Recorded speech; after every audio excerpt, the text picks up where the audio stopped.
Tes, tes. Suaranya sudah kedengaran belum?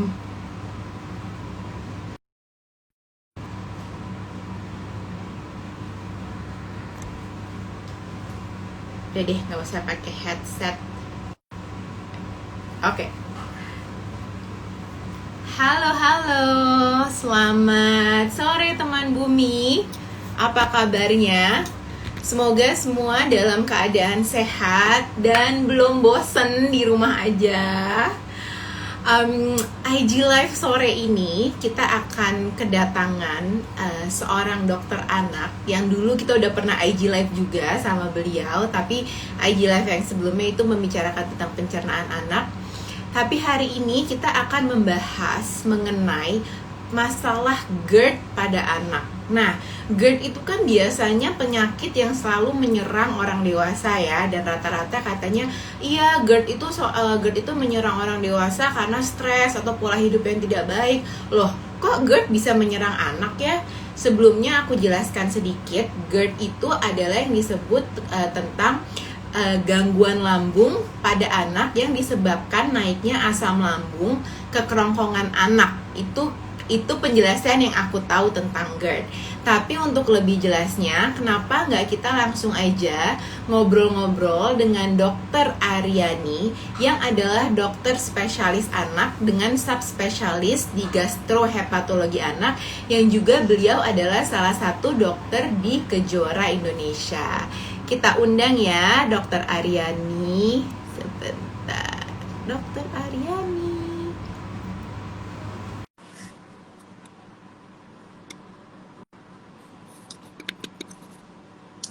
Hai dokter. Halo, halo, Apa apa kabar? kabarnya? Long time no Kedengeran nggak chat. suaranya? Jelas Kedengeran, nggak kedengeran. suaranya? Jelas, Oke. jelas. Oke. Nah, gimana Kita gimana? mulai aja ya Apa dok. Ini kabar nih? topik topik sore ini nih sebenarnya again berangkat lagi dari pengalaman pribadi. Gara-gara waktu itu kan aku sempat sampai konsul ke dokter ya yang soal anakku itu. Jadi memang Iya, aku tuh baru tahu karena anakku pertama kena GERD itu bisa terjadi pada anak ya dok ya. bisa banget gak terjadi pada anak.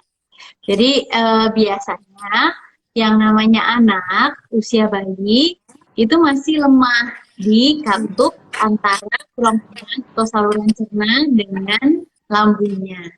Nah, eh, katupnya itu harusnya bisa menutup sehingga isi lambung yang sudah dimakan tidak keluar lagi. Mm-mm. Tapi masalahnya pada sebagian anak memang dia masih lemah. Karena masih lemah, jadi isi lambungnya mudah keluar-keluar ke atas lagi. Dan Oke, asam lambungnya bisa menutup bagian bawah. oke. Nah, GERD itu sebenarnya penjelasannya apa sih dok? Mungkin bisa jelaskan secara singkat dulu sebenarnya GERD itu apa gitu. Sorry nih aku lupa di awal nanya GERD itu sebenarnya apa gitu. Nah, jadi GERD itu sebetulnya adalah gangguan di mana isi lambung itu naik kembali ke atas. Yang Siap. sudah masuk ke lambung naik-naik kembali. Dan tentunya naik kembalinya itu bukan hanya makanan, karena kan di lambung itu sudah berisi juga asam lambung dan sedikit empedu. Sehingga yang naik itu adalah makanan, juga didampingi dengan cairan lambung dan juga kadang-kadang empedu. Nah, kalau dia berulang-ulang naik-naik terus ke kerongkongan, akibatnya bisa menyebabkan gejala-gejala tertentu. Pada Oke. bayi memang belum menyebabkan gejala, tapi sesudah menyebabkan gejala itu baru menjadi lebih berat. Nah, dok tadi ada yang bilang suaranya agak tersendat-sendat. Apa atau mau pakai Oh headset gitu. aja dok? Boleh, atau mungkin sebentar, saya coba ganti koneksi dengan. Oke, oke.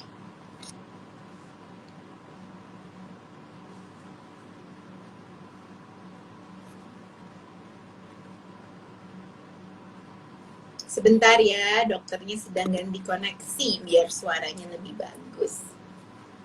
Aku juga coba deh pakai headset dulu. Halo? Nah, udah lebih belum yang ini? Better? Headset deh, biar lebih enak. Nah, oke. Saya bisa sih pakai headset juga sebentar. Let me just take the headset. Nah, nih, mudah-mudahan bisa lebih jelas ya. Sebentar, biar ngobrolnya nanti lebih enak. Kalau aku takut ada yang jerit dari luar soalnya kalau nggak pakai headset. Jamnya anak-anak. Oke, nah, mudah-mudahan lebih jelas nih suaranya ya. Nah, Lebih jelas nggak, teman-teman Yes, Dok. nih? Oke, dah. Jadi tadi kita ngomongin apa? Oh, GERD. Nah, jadi sebetulnya ada beda istilah. Tadi yang namanya reflux ya. Atau regurgitasi itu artinya isi lambung naik-naik kembali ke atas ke kerongkongan atau ke saluran cerna, ke saluran makanan yang seharusnya tidak. Tapi namanya reflux itu sebetulnya akibat dari katupnya masih lemah. Katup antara kerongkongan dengan lambung. Nah, pada bayi, terutama bayi yang masih kecil, itu biasanya memang katupnya belum terlalu kuat.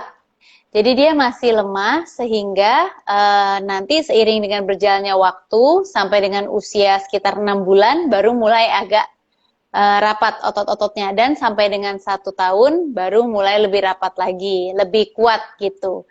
Nah, dalam perjalanannya karena masih lemah, akibatnya isi lambungnya kan naik-naik ke atas. Kalau tidak menyebabkan masalah, maka tidak apa-apa. Itu masih normal. Kita sebutnya reflux fisiologis. Tapi kadang bisa sampai menyebabkan keluhan. Keluhannya apa? Contohnya berat badan tidak naik, atau muntah darah, atau dia menolak minum karena saking nyerinya. Nah, itu baru yang dinamakan dengan GERD atau gastroesophageal reflux disease. Jadi sudah menyebabkan disease atau menyebabkan penyakit pada anak tersebut. Oke, jadi orang tua juga harus bisa membedakan antara GERD dan reflux gitu ya, Dok ya. Betul, betul. Jadi cerita kalau misalnya GERD itu sudah menyebabkan, karena dia disebutnya disease, dia sudah menyebabkan lebih lanjut keparahan lebih tinggi lagi kepada anak, bisa sampai muntah darah dan juga berat badannya bisa sampai tidak bertambah gitu. Nah, GERD ini sebenarnya bisa terjadi bagaimana sih, Dok? Apakah ini termasuk misalnya genetic disease gitu ketika terlahir ada GERD, atau ini sesuatu yang di pick up seiring anak bertumbuh gitu? Dan umur berapa nih biasanya anak-anak mulai bisa terkena GERD? Nah, sebetulnya yang tadi penyebabnya itu adalah sphincter esofagus bawah atau katup antara saluran makanan dengan lambung itu lemah. Itu yang menyebabkan isi lambung naik ke atas, sekali lagi ya. Nah, ada kecenderungan dari genetik. Jadi misalnya kedua orang tuanya GERD, anak-anak itu bisa lebih mudah mengalami GERD. Tapi yang menurun itu adalah kecenderungannya. Belum tentu anak itu mengalami GERD kalau orang tuanya GERD, tapi memang cenderung lebih mudah, satu. Dan seringkali namanya katup itu gunanya untuk menahan, selain usia bisa juga karena tekanan dari bawah. Contohnya apa? Contohnya misalnya anak yang terlalu gemuk. Kalau anak yang terlalu gemuk itu sering menyebabkan GERD karena di bagian bawah itu tekanannya tinggi sehingga isi lambungnya naik-naik kembali ke atas. Kemudian ada beberapa obat yang relatif lebih mudah menyebabkan GERD. Contohnya apa? Obat asma, obat alergi kadang-kadang, kemudian obat pereda nyeri, obat sedatif atau obat tidur, itu bisa menyebabkan GERD. Kalau pada orang dewasa biasanya merokok. Nah, itu juga bisa pada anak-anak yang orang tuanya merokok. Jadi lebih cenderung, lebih mudah untuk mengalami GERD. Dan tentunya keluhan-keluhan lain ya. Jadi maksudnya yang di luar wajar, contohnya ada bekas operasi di kerongkongan dan sebagainya, tapi itu tentu lebih jarang. Oke, nah tadi dari umur berapa, Dok, kira-kira nih anak-anak itu bisa terkena GERD? Nah, sebetulnya gini, tadi kita bicarakan bahwa reflux itu bisa fisiologis. Yang lebih sering itu reflux fisiologis. GERD itu sebetulnya lebih jarang dan jangan sampai semua itu ini kalau profesor saya selalu pesan ya, Profesor Heger selalu pesan bahwa jangan sampai kita terlalu mudah untuk menggerdkan anak-anak ya. Jadi muntah itu bukan berarti GERD. Muntah pada bayi itu sebetulnya masih normal, masih wajar. Jadi selama bayi itu happy vomiting baby namanya, ada namanya happy vomiting baby. Jadi dia sering muntah, tapi berat badannya naik. Biasanya bisa misalnya karena tadi katupnya belum sempurna menutup. Tapi selama yang masuk dibandingkan dengan yang keluar lebih banyak yang masuk, berat badannya naik baik, sebetulnya it's not a problem. Nggak usah panik. Nah, kemudian juga ada orang tua yang cenderung anaknya itu diberikan makanan berlebihan. Karena maksudnya obsesi gitu ya kayaknya. Meskipun bayinya udah kenyang tetap dikasih. Nah, terus bayinya jadi muntah karena dia minum lebih dari kebutuhannya. Itu juga bisa. Nah, itu bukan GERD. Jadi kita harus hati-hati dalam mencermati suatu muntah begitu. Nah, tapi kalau reflux yang fisiologis tadi itu terjadinya biasanya mulai di usia sekitar 2-3 minggu karena kan katupnya masih lemah ya. Dan terus berlanjut sampai usia sekitar 4-5 bulan, bisa sampai 6 bulan. Sebagian kecil bisa sampai dengan usia 1 tahun, karena kan kecepatan kematangan atau menutupnya klep itu bisa berbeda-beda. Gitu kira-kira. Nah, GERD ini ada level nggak sih dok? Maksudnya kayak level yang mild atau level rendah, ya udahlah mungkin kita lihat aja as the kid grows older mungkin akan hilang sendiri, versus level yang memang sudah berbahaya. Lalu apakah bisa sembuh dok? Karena kalau pada orang dewasa ini kayaknya susah sembuhnya, karena saya sendiri juga gitu. Bisa sembuh nggak sih gitu? Nah, jadi gini, kalau anak-anak itu sebetulnya it's more good news ya dibandingkan dengan kalau dewasa. Karena ingat tadi, balik lagi, kalau anak-anak itu dia kecenderungannya adalah karena saluran cernanya, katupnya itu belum matang, belum menutup rapat. Jadi seiring dengan berjalannya waktu, dia akan lebih baik. Karena sebelumnya memang dia belum mampu, lama-lama dia mampu. Jadi umumnya pada anak-anak itu better. Nah, tapi kalau soal level, biasanya yang kita lihat itu ada 2 hal. Bukan dari seringnya muntah, bukan. Tapi yang pertama, kadang-kadang ada pemeriksaan USG yang bisa melihat apakah dia refluksnya itu seberapa tinggi. Idealnya pakai alat yang namanya pH-metri. pH-metri itu artinya alat elektroda dimasukkan ke dalam saluran makanan. Kemudian nanti kita lihat muntahnya itu seberapa tinggi sih. Jadi pada saat bayi tidak muntah pun ada yang namanya silent GERD. Silent GERD itu artinya isi lambungnya tetap naik-naik ke atas, tapi tidak sampai sangat di atas sehingga keluar. Kadang-kadang setengah, kadang-kadang seperempat. Nah, itu yang menentukan derajat suatu GERD. Bisa. Yang kedua, kalau sampai diperlukan endoskopi, pada saat endoskopi kita bisa melihat bahwa saluran cerna bagian bawahnya itu cenderung luka atau rusak, ya. Nah, perlukaan itu ada derajatnya, derajat A, B, C, ya. Jadi kita bisa melihat seberapa beratnya perlukaan yang diakibatkan tentu oleh GERD yang makin berat. Makin berat GERD-nya, maka lukanya juga semakin berat, gitu. Nah, ini kan kalau yang saya lihat dari anak saya, kebetulan saya notice dia itu justru GERD-nya itu mulainya ketika dia sudah umur lebih besar gitu. Di saat umur udah hampir 5 tahun itu notice-nya tuh dari ini dok, dari suka gini gitu. Sering banget, bahkan jadi kayak kakek-kakek nenek-nenek sering-sering berdaham-daham ya. Dan itu pun kadang terjadi ketika habis makan malam gitu yang saya notice. Bahkan tidurnya terganggu karena dia harus tidur dengan si gitu. Nah, kalau gitu saya konsul, terus dokter kasih saya beberapa obat. Selain itu juga ternyata saya mengganti makanan dia dok. Jadi ternyata itu saya melakukan tes alergi, mungkin agak telat ya tes alerginya, dia sudah hampir 5 tahun gitu. Dia ternyata itu intoleransi sama dairy, produk-produk apa dairy. Apakah bisa ya dok? Jadi memang ternyata GERD itu salah satu akibatnya intoleransi makanan gitu. Nah, gini, ada dua hal yang mesti dibedakan antara intoleransi dengan alergi.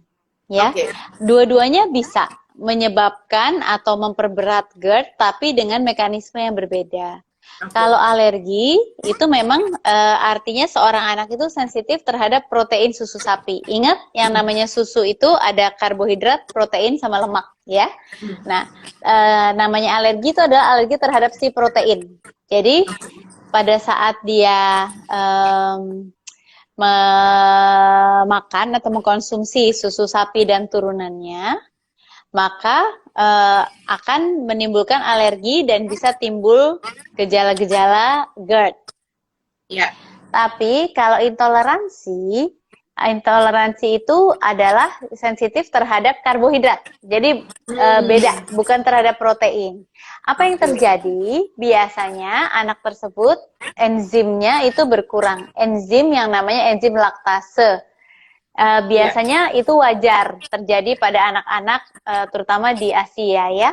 Jadi kalau dia enzim laktase berkurang, dia tidak bisa mencerna karbohidratnya susu yang namanya laktosa. Kalau si laktase kurang, laktosa tidak tercerna, akibatnya akan timbul banyak gas. Nah, banyak gas bisa menyebabkan GERD, karena kan berarti tekanan di saluran cerna menjadi meningkat. Kira-kira gitu. Oke. Jadi tadi dokter bilang laktosa tidak tercerna itu banyak gas, makanya dia GERD, either dia kayak atau dia kayak buang apa namanya? Bisa. Burping Buang terus ludah. gitu ya, dok. Oke, buang jadi sendawa ya, Iya, sendawa. sendawa. Oke. Oke. Nah, untuk tadi kan dokter sempat cerita gejala GERD kepada anak yang lebih kecil ya, seperti bayi gitu kan, dia lebih mudah gitu. Dan tadi saya sempat share juga pengalaman saya yang anak saya tuh sering, saya curiga dari dia batuk-batuk gitu. Nah, ada lagi nggak sih dok gejala-gejala GERD yang biasanya terjadi pada anak mungkin di umur-umur prasekolah gitu? Selain tadi muntah, batuk, ada lagi nggak yang kita harus perhatikan?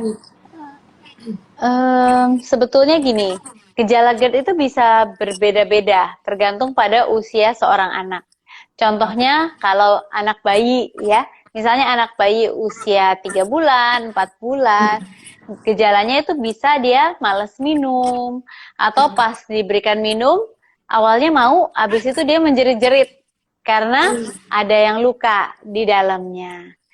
Sekali lagi harus dibedakan antara GERD fisiologis dengan GERD, GER fisiologis, ya, jadi yang masih normal sama adanya GERD. Nah, kalau GERD, ya berarti itu tadi sudah ada disease, sudah ada masalah yang bermakna. Tadi dia tidak mau minum, dia begitu minum jerit-jerit, ada muntah darah karena ada luka ya.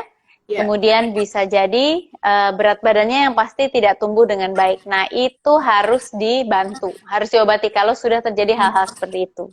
Tapi selama bayinya baik-baik aja, happy-happy, itu we don't have to do that. Oke. Nah, kembali lagi ke sorry, dokter dulu, aku baru bertanya lagi. Ya, pada itu tadi pada bayi. Mungkin pada anak yang lebih besar gejalanya bisa berbeda. Dia mungkin udah bisa bilang, misalnya nyeri gitu di area ulu hati. Kemudian nyerinya ini naik-naik ke atas. Kalau anak yang lebih besar atau anak yang udah lebih matang ya, sudah komunikasinya sudah bagus, dia udah bisa bilang.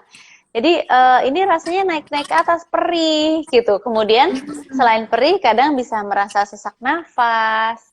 Dan sesak nafasnya itu bisa dirasakan cukup berat. Kadang-kadang kalau orang dewasa, mungkin Natasha juga karena mengalami GERD tahu ya, rasanya kayak orang sakit jantung.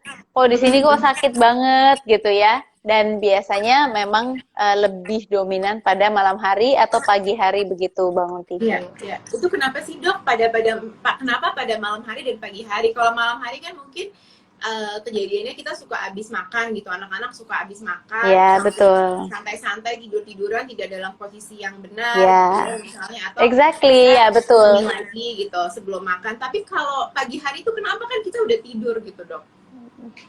karena pada saat tidur itu kan posisinya berbaring terus, horizontal. Oke.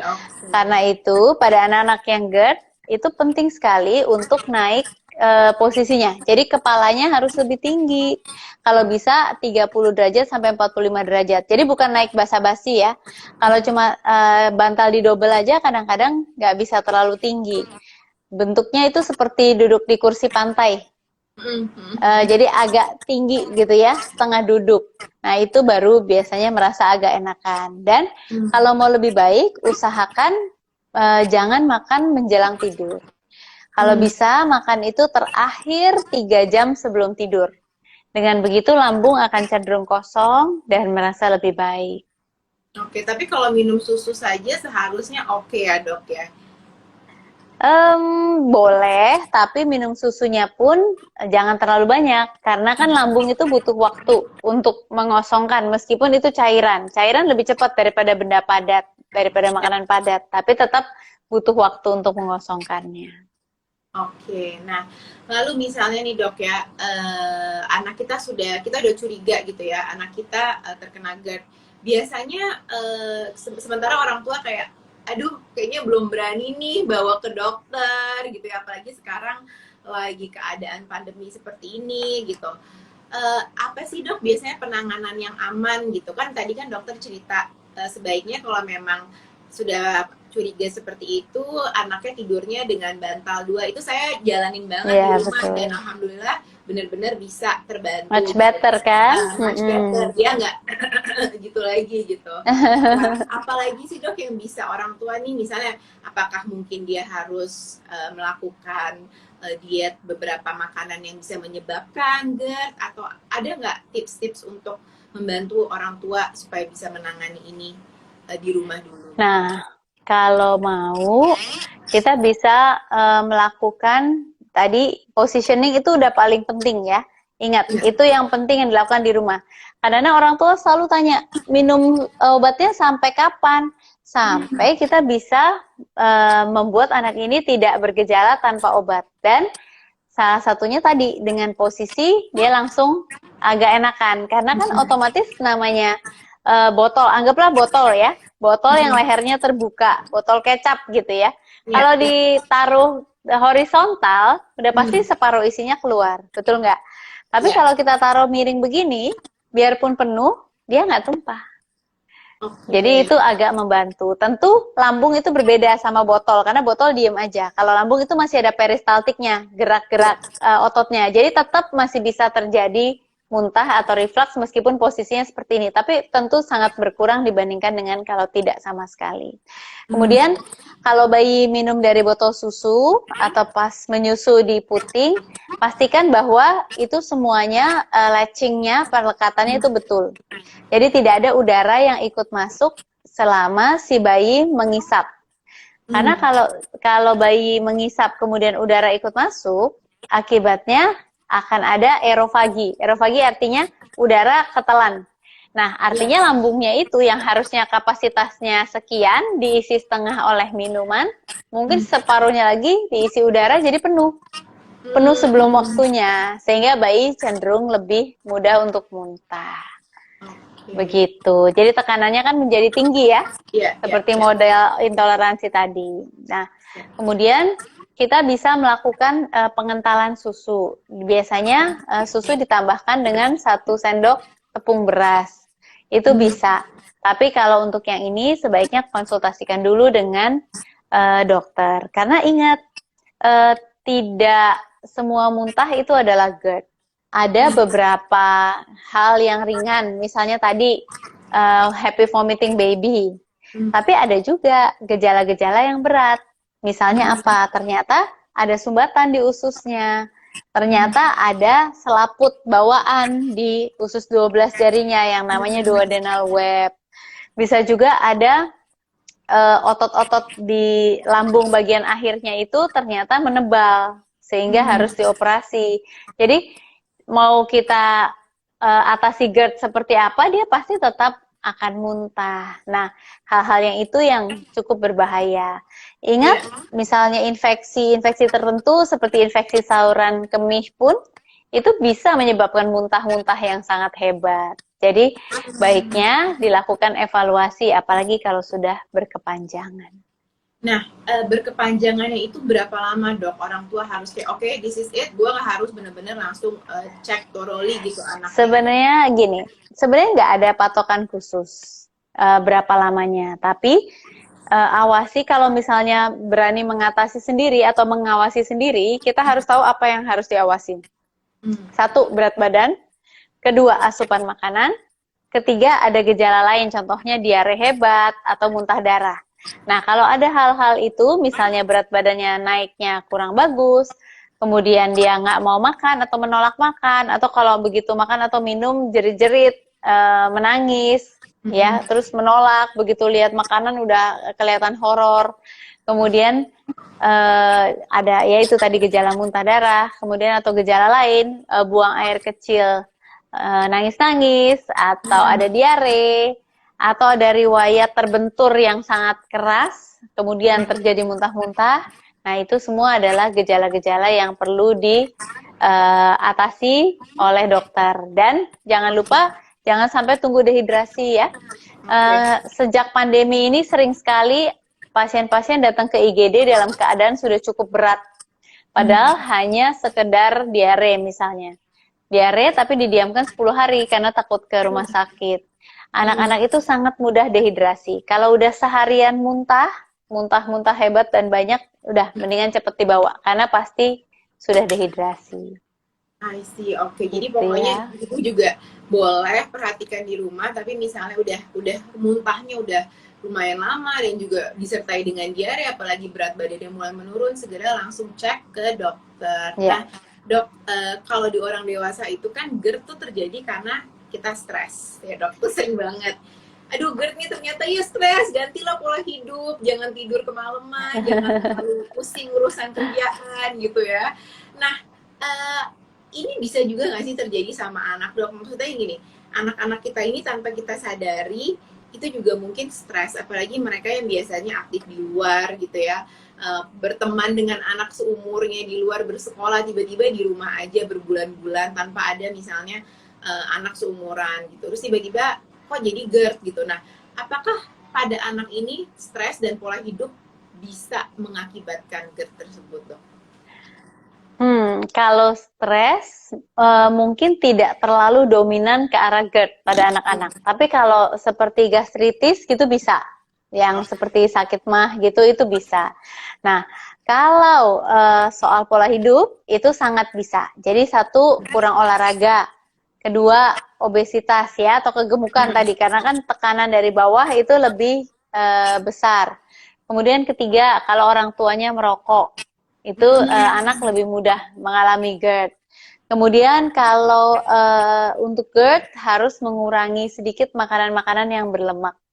Kenapa? Karena makanan yang berlemak itu lama dikeluarkan dari lambung. Jadi lama bertahan di dalam lambung sehingga lebih meningkatkan kemungkinan dia bisa GERD karena nggak kosong-kosong, nggak keluar-keluar dari lambung. Kemudian kalau bisa jangan sekali memberikan makanan itu banyak kalau memang sudah mengalami GERD. Berikan makanan itu lebih dalam porsi yang lebih kecil tapi lebih sering. Misalnya tadinya makan 3 kali sehari buat jadi 4 kali atau 5 kali sehari dalam porsi yang lebih kecil. Sehingga lambung sempat mengeluarkan sebelum terlalu penuh atau terjadi GERD gitu. Dan tadi ya yang sebelum tidur ya harus makannya jangan terlalu dekat. Ya, kalau 3 jam kalau bisa, tapi kalau anak yang sangat kecil mungkin harus 2 jam oke lah, nggak apa-apa. Asal jangan kurang dari itu. Dan juga kalau memberikan susu jangan terlalu banyak ya, Dok ya. Tadi dokter juga pesan. Oke, Iya. Dok, ini banyak sekali pertanyaan. Saya mengalah pertanyaan saya udahi dulu. Aku memberikan pertanyaan ke pemirsa yang sedang menonton. Oke, aku mulai ya Dok ya. Jadi dari @Samuel_Siahaan. Pertanyaannya adalah sebentar. Oke, ini aku cuma terima second. Aku alihkan dulu ke @Gendis. Dok, pada anak yang lebih besar, bagaimana ciri-ciri yang punya GERD? Apakah ada hubungannya GERD dengan konsumsi pasta? Ini menarik banget pertanyaannya, karena saya ngelihat anak saya itu selalu kambuh ketika makan pasta, Dok. Ini Oke. ada hubungannya nggak sih, Dok? Pasta Nah, dan GERD gitu. sebagian anak bisa mengalami sensitivitas terhadap gluten. Ya. Gluten yang ada di dalam makanan-makanan tertentu. Nah, kalau gluten itu menyebabkan inflamasi atau peradangan, maka itu bisa jadi salah satu pemicu. Jadi itu modelnya seperti alergi makanan gitu. Seperti alergi yang susu sapi. Tapi ini sensitivitasnya terhadap gluten. Jadi bisa menyebabkan itu. Kemungkinan lain, pastanya kan nggak mungkin dimakan pasta polos ya. Kadang-kadang sama carbonara, sama keju. Nah, itu bisa larinya kembali ke tadi, sensitivitas terhadap dairy product. Gitu, susu sapi dan turunannya bisa jadi. Atau ada kemungkinan ketiga sebenarnya. Kalau makan pasta terus enak, jadi makannya kebanyakan. Bisa. Itu lebih mungkin kayaknya ya. Makannya banyak ya, Dok, ya. Jadi makannya banyak, terus ada gluten, terus ada dairy, benar-benar 3 Lengkap ya. Iya. Oke, noted. Nah, ini pertanyaan yang tadi dari Samuel. Saya mau tanya, baby saya selalu muntah kalau makan dan minum. Intensitasnya minimal 2 kali sehari. Semburannya dari mulut dan hidung. Usia sudah 9 bulan. Dari usia 2 bulan sampai dengan 9 bulan ini masih seperti itu. Tunggu, lalu terpotong. Tapi berat badannya good, masuk grafik. Nah, sekarang sudah mulai stuck, nggak naik turun beratnya. Apakah itu berbahaya, Dok? Oke. Nah, kalau pada seorang anak itu harus dilihat secara keseluruhan. Jadi, kalau hari ini memang kita membahas hanya tentang muntah, tentang GERD ya, tapi kan dalam tumbuh kembang seorang anak itu faktornya banyak sekali. Jadi, kalau dia dari usia 2 bulan sampai 9 bulan ada muntah, oke, itu bisa masih wajar selama beratnya naik dengan baik. Dan Pak Samuel bilang kan beratnya naik dengan baik dari sejak usia 2 bulan sampai sekarang. Nah, sekarang mulai, jadi artinya yang kemarin-kemarin nggak ada masalah. Itu bukan GERD. Kalau muntah fisiologis bisa. GERD fisiologis, happy vomiting baby, itu mungkin. Sampai dengan titik ini. Nah, sekarang kenapa berat badannya tidak naik saat ini? Nah, itu harus dievaluasi. Anak-anak usia 9 bulan biasanya sudah mulai mengecap, merasakan. Mungkin dia makannya mulai agak berkurang, satu. Yang kedua, bisa jadi dia sudah mulai pilih-pilih, picky, ya, early picky eater. Biasanya picky eater lebih banyak di atas setahun, tapi bisa terjadi dari sekarang. Atau makanannya tidak pakai gula garam, jadi dia nggak suka sama sekali tawar. Ada baby-baby yang masih bisa, that is fine, tanpa gula garam selama bayinya oke. Tapi kalau bayinya sudah mulai tidak mau, hati-hati. Kita mesti coba tasting makanannya. Suka nggak kita? Kalau kita nggak suka, dia juga nggak suka, ya. Kemudian kemungkinan lain ada infeksi yang tidak kelihatan. Contohnya apa? Infeksi saluran kemih. Itu seringkali tidak terlihat, tapi kalau diperiksa ternyata ada infeksi yang tentunya namanya kuman. Dari kalori yang diberikan segini, harusnya semua untuk bayi, tapi dia makan separuh kumannya. Jadi otomatis berat badannya tidak bisa naik dengan baik. Dan terjadi inflamasi atau peradangan. Badannya capek melawan infeksi meskipun tidak kelihatan. Itu juga bisa menjadi penyebab kenaikan berat badannya tidak cukup. Jadi perlu dievaluasi lebih menyeluruh ya. Ya. Oke, pertanyaan selanjutnya. GERD ada dari @abidwidia. GERD ada hubungannya dengan baby led weaning saat kecil nggak, Dok? Karena katanya ada dokter yang bilang kalau metode empasi BLW itu tidak baik. Oke, itu namanya benar tidak berhubungan ya. Jadi ada benarnya tapi tidak berhubungan. Jadi bukan BLW menyebabkan GERD, tidak. Tapi masalahnya pada BLW itu adalah dia agak berbahaya untuk bayi-bayi yang masih kecil. Jadi kadang-kadang potongan makanannya itu bisa menyebabkan adanya choking atau tersedak pada bayi. Dan seringkali ada penelitian yang menunjukkan bahwa ternyata nutrisi yang dimakan oleh si bayi-bayi BLW ini sangat kurang. Kenapa? Karena suka-suka bayi. Iya, Jadi dia iya.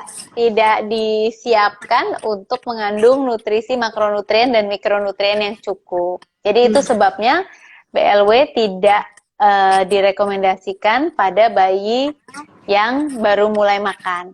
Boleh dengan versi modifikasi. Jadi baiknya dari BLW adalah kita melihat bayi itu pengennya apa, dia maunya gimana, makannya seberapa. Nah, tapi jenis makanan itu ditentukan oleh kita. Nanti jumlah makanan ditentukan oleh bayi. Jadi boleh banget melibatkan bayi dalam proses makan. Namanya responsive feeding. Jadi kita siapkan makanan, kita tetap suapi bayi, tapi kita kasih bayi juga sendok, mangkok, kita kasih sedikit makanannya di situ buat dia coba-coba. Kadang tangannya ngeraup bubur susu terus dimakan begini pakai tangan, that's okay, nggak apa-apa. Tapi sisanya kita tetap harus berikan kepada bayi. Oke, jadi Gitu. memang tidak ada direct correlation ya dok ya antara Nggak ada direct correlation. Nggak ada direct correlation, oke. Lalu pertanyaan selanjutnya saya buka kolom pertanyaan juga ada. Oke. Kalau anaknya terkena GERD, kemungkinan lepas obat setelah berapa lama ya dok ya? Kalau anak terkena GERD, nah tergantung pertama penyebabnya apa. Kalau memang dia sudah terdiagnosis GERD oleh dokter anak, maka nanti akan dilihat penyebabnya apa. Kalau GERD fisiologis tidak usah diobatin. Tapi kalau memang sudah menyebabkan GERD, biasanya kita bantu dan kita evaluasi kira-kira setiap 2 minggu sekali. Dari situ akan kelihatan progresnya. Ingat, obatnya bukan kita yang menentukan berapa lama, tapi progres dari si anak, si bayi yang menunjukkan berapa lama dia akan membaik. Kita tidak bisa menerapkan protokol yang sama untuk semua anak. Kadang-kadang ada yang baru diobati sebentar, kemudian sudah perbaikan. Kenapa? Karena orang tuanya rajin, jadi posisinya diperbaiki, kemudian tidurnya sebelum tidur makannya juga dijauhkan, kemudian diberikan small frequent feeding. Jadi lifestyle itu dilakukan modifikasi sehingga membantu, sangat berpengaruh. Jadi kalau semua diperbaiki, otomatis obatnya nggak perlu lagi lama-lama. Nah, Ibu Natasha ini salah satu contoh orang tua yang disiplin. Karena anaknya diposisikan dengan baik dan sebagainya. Jadi nggak lama-lama juga kan obatnya kan? Enggak sih dok, waktu itu Fometa itu sebulan kali ya. Tapi habis itu udah cuma sebentar. Setelah itu sudah membaik. Kemudian seiring dengan perkembangan bayi juga, ya. Iya, betul. Oke. Ada waktu berapa lama lagi dok buat pertanyaan? boleh, silakan. Oke. Dari @nadilaya Suri, bagaimana tata laksana penanganan GERD sekarang anaknya 15 bulan, sangat picky eater, bisa mengunyah tapi sepertinya takut menelan. Ini kayaknya ada 2 pertanyaan ya dok ya. Anaknya tata laksana penanganan GERD sama ketika anaknya picky eater gitu. Bisa mengunyah tapi dia nggak mau nelan. Oke, kalau tata laksana penanganan GERD sih sama seperti yang tadi ya. Asalkan ingat pastikan itu memang GERD. Takutnya bukan ya, jadi harus dipastikan bahwa memang itulah GERD. Dan yang kedua, kalau seorang anak picky eater nih lain lagi nih. Picky eater nggak mau menelan itu belum tentu suatu GERD. Belum tentu ada esofagitis atau luka di saluran kerongkongan makanannya ya, saluran makanannya. Belum tentu. Yang namanya anak picky eater itu biasanya ya memang dia sangat pemilih apa yang akan dimasukkan ke dalam mulutnya. Dan yang kedua, anak-anak itu kadang-kadang memang mengunyah, tapi mengunyahnya belum tentu adekuat. Jadi proses menelan itu sebetulnya adalah suatu proses yang kompleks. Jadi yang namanya masuk ke dalam, kemudian makanannya itu akan dipilah secara otomatis oleh lidah. Dikirim ke belakang, ke gigi geraham untuk yang agak alot, agak liat. Nah, sering kan orang tua itu bilang, aduh dia kalau halus mau, tapi kalau dia agak kasar sedikit, pasti deh diemut dan kalau perlu dilepeh setelahnya. Dan yang namanya ngemut itu ngemut di depan, nggak di belakang. Ngemutnya gini, ya. Jadi di gigi depan. Karena dia belum terampil memindahkan ke belakang. Padahal makanan-makanan seperti daging itu harus digiling di belakang. Nggak bisa kalau di depan. Karena gigi seri ini tugasnya hanya memotong. Nah, selama dia tidak terampil memindahkan ke belakang, dia tidak akan bisa mencerna makanan-makanan itu. Dan nggak ada gerakan mengunyah.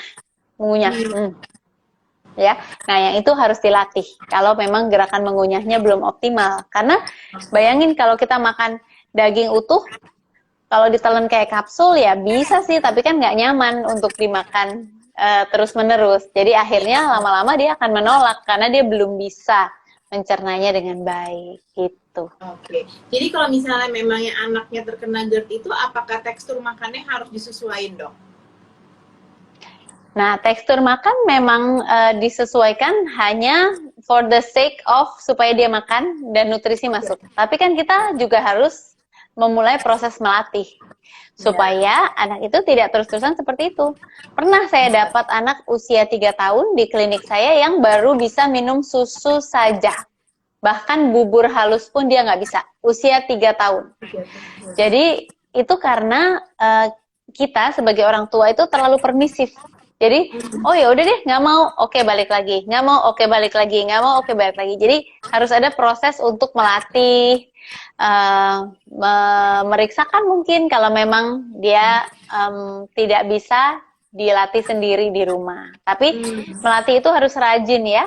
Seringkali orang tua itu terlena, misalnya usia 6 bulan bubur halus gitu kan. Habis itu tiba-tiba, udah kan waktu berjalan cepat ya, tiba-tiba 1 tahun masih bubur halus juga. Belum pernah dinaikkan. Padahal targetnya sebetulnya di usia 1 tahun anak sudah bisa makan nasi. Minimal nasi lembek. Ya, oke. Nah, pertanyaan terakhir kali ya dok ya. Sekalian kita wrap up bincang-bincang hari ini. Anakku tiap minum susu selalu bilang sakit perut. Apakah itu GERD atau harus ditelusuri lebih lanjut? Oke, ini interesting. Saya nggak tahu usianya berapa ya, tapi kalau sudah bisa bilang sakit perut, ya assuming dia lebih dari 1 tahun dong ya. Nah, apakah sakit perutnya itu hanya minum susu saja? Atau sakit perutnya itu juga semua makanan? Karena kalau usianya di atas 1 tahun, artinya kan dia sebetulnya nggak mungkin cuma minum susu saja. Pasti sudah ada makanan macam-macam, ada buah, ada nasi dan sebagainya. Nah, kalau untuk semua makanan dia merasakan nyeri, itu nyerinya nanti harus dilihat lagi. Apakah nyeri waktu menelan? Atau setelah makanan habis, sejam kemudian baru terasa nyeri. Nah, itu beda lagi. Kalau yang seperti itu biasanya ada gangguan dalam proses mencerna makanan. Jadi enzim-enzim, kemudian bisa juga ada luka di lambungnya atau di usus 12 jari. Tapi kalau GERD itu biasanya khasnya pada saat menelan itu udah sakit. Karena kan memang sakitnya di bagian atas. Nah, kemudian kalau memang nyerinya itu hanya susu saja, kita perlu melihat apakah dia ada alergi susu sapi misalnya. Tapi alergi susu sapi itu juga tidak saat itu juga. Biasanya butuh waktu untuk ada reaksi ya, beberapa menit lah. Kemudian yang kedua bisa aja intoleransi susu sapi. Meskipun umumnya intoleransi, tadi kita udah bahas ya bedanya alergi sama intoleransi ya. Nah, kalau intoleransi itu lebih likely, tapi dia biasanya baru muncul sekitar 60 menit lah, 60 menit sampai 120 menit, jadi 1-2 jam setelah susu itu dikonsumsi. Karena butuh waktu sampai susu itu dicerna oleh bakteri dan menghasilkan gas berlebihan, kembung, dan menyebabkan sakit perut. Jadi itulah kira-kira cara membedakannya. Oke. Thank you banget loh Dokter Aryani. Iya.